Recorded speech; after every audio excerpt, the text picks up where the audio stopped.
Alcohol just perpetuates the shadow. We all know innately, deep down somewhere, that alcohol probably isn't serving us in the best ways. And because it's conditioned and programmed out there in the media that if you don't drink, something's wrong with you. If you have a problem with alcohol, something is wrong with you. And so many of us don't want to willingly admit that. We're like, I'm going to just keep giving this a try. Like, it's working for everyone else. Why isn't it working for me? So that's fuckery, number one.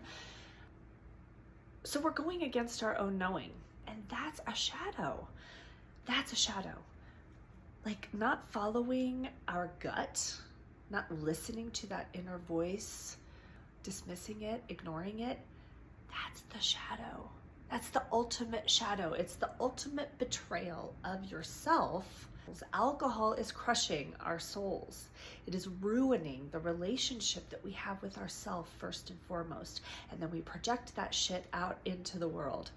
We have blame and scapegoating and judgment and opinions. And meanwhile, we are fucking lying to ourselves. We are betraying ourselves over and over and over again, knowing this isn't good for us.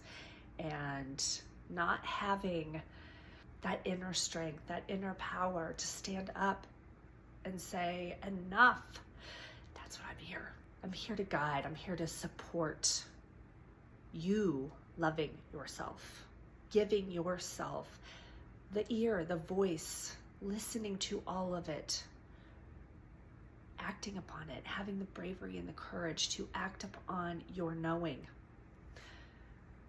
Our shadow is hidden because we are hiding it from ourselves, because it's too painful. When we are not living our true, authentic lives, when we're not being honest with ourselves, when we're not being truthful with ourselves, that's the shadow. And that's really nothing to be scared of. Because once you open that up, wrap it in your arms, and really look at it, you're giving yourself the gift of love. And you will find peace in that. You will find joy in that. So, your journey out of the bottle starts with you uncorking and getting out of there. Then the fun begins. You start cultivating and curating a life that you want. Now, I'm not suggesting that we all go quit our jobs and take a sabbatical and run around the world. And it can be done in the privacy of your own body, mind, and soul.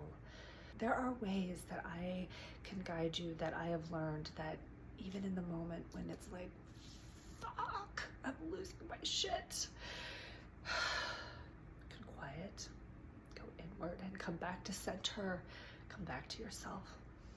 Just close your eyes and say, I come back to me. And imagine your third eye just lighting up, that little flame inside of you. I come back to me. I come back to me. Because I'm what's important first and foremost. I'm putting the oxygen mask on me so that I can live. Doesn't mean I'm selfish. It does not mean that I'm self-centered. It does not mean that I am crazy. It's an act of self-love. And I have come out from the shadows, and I have tools that work to clear the way. And it's a lot of hard work, you all. It is not easy. It's not easy. It is dedication and devotion to yourself and getting to know yourself in such a loving way that the rewards are endless. It is like a classroom that you never want to leave.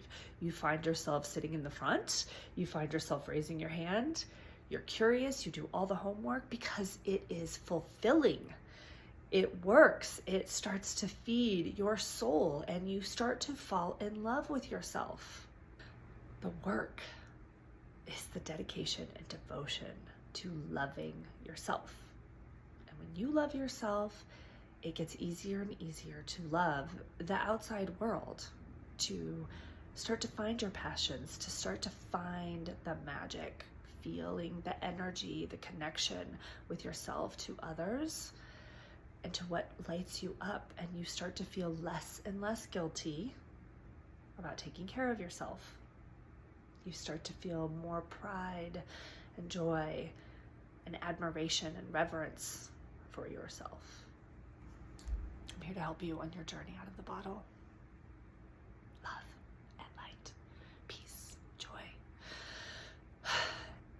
Okay, that's my soapbox for the day.